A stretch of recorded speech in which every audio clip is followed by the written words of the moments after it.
Baik saudara, beralih ke Sabah, negeri di bawah bayu. Antara paparan jadikan semangat hijrah sebagai landasan transformasi diri. Laporannya kita bersama Suaran Shah. Silakan Suaran. Baik Eva, kehadiran tahun baru 1447 Hijrah hendaklah dijadikan medan untuk menetapkan hala tuju umat Islam. Ia bermula dari dalam diri, keluarga, komuniti dan negara. Matlamatnya untuk melahirkan generasi celik teknologi dan berakhlak mulia. Yang di-Pertua Negeri, Tun Musa Aman menyeru umat Islam menjadikan sambutan Ma'al Hijrah sebagai transformasi menyeluruh dalam pemikiran, budaya kerja serta hala tuju kehidupan. Ia selaras tema membangun ummah madani. Tun Musa menyampaikan perutusan dalam Majlis Perhimpunan Sambutan Ma'al Hijrah 1447 Hijrah 2025 peringkat Negeri Sabah di Pusat Konvensyen Antarabangsa Sabah SICC. Malam tadi, Tun Musa bersama kepimpinan negeri yang lain turut sama mengimarahkan majlis kesyukuran doa akhir dan awal tahun 1447 Hijrah di Masjid Negeri Sabah. Tokoh Ma'al Hijrah tahun ini dianugerahkan kepada Datuk Amir Kahar Tun Datuk Mustafa atas sumbangan politik dan pelbagai usaha dakwah di negeri ini. Turut menerima anugerah Datin Seri Panglima Nur Suhada Basah yang juga aktif dalam program kebajikan, pendidikan serta usaha meningkatkan kesejahteraan wanita di Sabah. Hijrah bukan sekadar peringatan sejarah, malah perlu diterjemah kepada tindakan kolektif bagi membina ummah madani yang berasaskan keimanan, ilmu, akhlak, keadilan dan kemanusiaan. Semangat hijrah yang dibawa Rasulullah perlu dijadikan pedoman dalam membina masyarakat madani. Ketua Menteri Datuk Seri Panglima Haji G. Nor berkata kemulut ketidakstabilan global dan konflik geopolitik sedang melanda beberapa wilayah Islam termasuk Gaza, Iran, Lebanon dan Syria. Ia bukan sekadar isu serantau tetapi memberi kesan langsung terhadap kestabilan politik antarabangsa dan kesejahteraan ummah sejagat.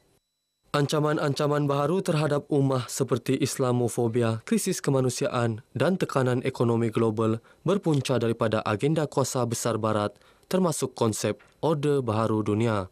Justeru, umat Islam diseru menjadikan semangat hijrah sebagai landasan untuk memperkukuh perpaduan dan perubahan dalam mendepani cabaran global. Datuk Haji G turut menyeru seluruh rakyat agar berhijrah menguasai ilmu dan teknologi, membudayakan inovasi serta memperkukuh perpaduan dan amal kebajikan demi kesejahteraan ummah secara menyeluruh. Sabah sentiasa mengutamakan alam sekitar sebagai komponen penting dan tonggak strategik kepada pembangunan lestari. Komitmen itu terkandung dalam Pelan Tindakan di bawah Dasar Alam Sekitar Negeri Sabah 2019. Dasar tersebut turut mengambil kira pertimbangan serta piawaian alam sekitar yang diperlukan bagi memastikan kelestarian sosial dan ekologi. Demikian ucapan Menteri Pelancongan, Kebudayaan dan Alam Sekitar Datuk Seri Panglima Christina Liu ketika sambutan Hari Alam Sekitar Sedunia 2025 di Ibu Negeri. Teks ucapan dibacakan Timbalan Setiausaha Tetap Kementerian Pelancongan, Kebudayaan dan Alam Sekitar Mary Isidor Malangking. Datuk Christina berkata pendidikan alam sekitar merupakan proses dinamik. Ia bagi membina kesedaran, pengetahuan dan kemahiran mengenai isu alam sekitar serta mendorong perubahan sikap dan tingkah laku ke arah pemeliharaan dan pengurusan lestari. Universiti Malaysia Sabah UMS menjalin kerjasama strategik dengan SGS Malaysia, sebuah syarikat perkhidmatan terkemuka dalam industri minyak dan gas. Kerjasama bagi memperkukuh penyelidikan dan pembangunan teknologi baharu dalam mengekang hakisan saluran paip minyak mentah. Menurut Naib Chancellor UMS, Dato' Kasim Mansur, kerjasama turut mengukuhkan jalinan erat antara institut akademik dan industri dalam penyelidikan dan inovasi yang memberi impak kepada sektor tenaga negara dan kelestarian alam sekitar. Menerusi kerjasama ini, UMS menerima pembiayaan program padanan universiti hampir RM288,000 dari Kementerian Pengajian Tinggi dan Sumbangan SGS Malaysia. Kerjasama bagi menjalankan projek yang memberi tumpuan kepada pengekangan hakisan dalam saluran paip minyak mentah yang berpunca daripada bakteria.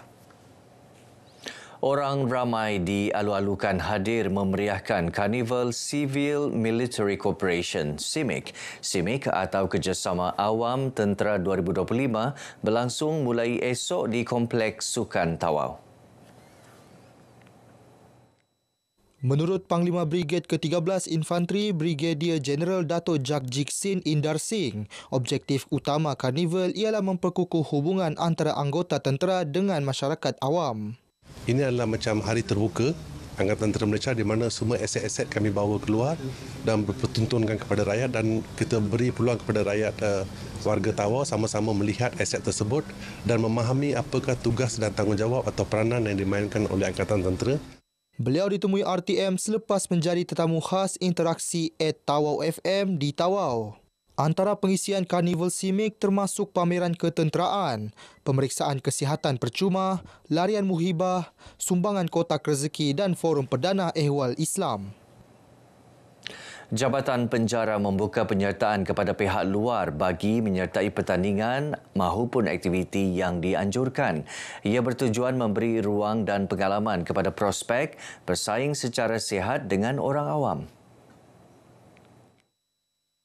Timbalan Komisioner Jeneral Penjara Malaysia Bahagian Pemasyarakatan Ahmad Fauzi Awang berkata, antara pertandingan dianjurkan termasuklah berkonsepkan keagamaan, hiburan atau sukan. Kita akan melihat dalam konteks yang bagaimana yang akan kita bincangkan nanti untuk kita lihat sama ada satu program yang hanya melibatkan Jabatan Penjara saja untuk kita yang anjurkan supaya penyertaan daripada luar juga boleh kita bawa untuk bersaing bersama dengan prospek kita di Jabatan Penjara. Beliau ditemui media dalam Festival Kesenian Islam Zon Sabah dan Wilayah Persekutuan Labuan tahun 2025 di Sandakan. Majlis menyaksikan Penjara Pusat Kota Kinabalu dan Penjara Wanita Kota Kinabalu dinobatkan juara keseluruhan. Festival selama 2 hari ini merangkumi tilawah Al-Quran, hafazan, da'i, marhaban dan nasyid. Ia melibatkan 120 peserta mewakili 8 institusi penjara Sabah dan Wilayah Persekutuan Labuan. Kesedaran penggunaan bahasa Melayu yang betul dalam iklan menunjukkan peningkatan. Buktinya apabila Dewan Bahasa dan Pustaka DBP menerima hampir 2,000 permohonan kelulusan iklan seluruh negara pada setiap hari. Ketua Pengarahnya Dr. Hazami Jahari menyifatkan perkembangan positif ini jelas membuktikan peranan DBP kepada seluruh masyarakat. Jadi apa-apa pun yang dikatakan rasmi termasuk juga iklan-iklan di tempat awam. Dan dalam hal ini sebagai contoh kita telah bekerjasama dengan semua PBT termasuk Majlis Pemandaran atau Bandaraya sendiri tentang kepentingan mereka melaksanakan arahan penggunaan bahasa kebangsaan iklan di tempat awam. Dan kita di DBP sendiri ada ruang untuk membantu pengiklan kita untuk menggunakan ataupun menyediakan bahasa yang baik dan betul itu. Beliau memberitahu RTM selepas menjadi tetamu segmen Sembang Ekspresi di Konti Sabah FM Kota Kinabalu. Sekian perkongsian dari Negeri di Bawah Bayu. Kita kembali bersama Ifah Hazim dengan Dalam Berita Wilayah untuk lebih banyak perkembangan semasa dalam negara. Malaysia Madani, rakyat disantuni. Silakan Ifah. Baik, terima kasih Suharan.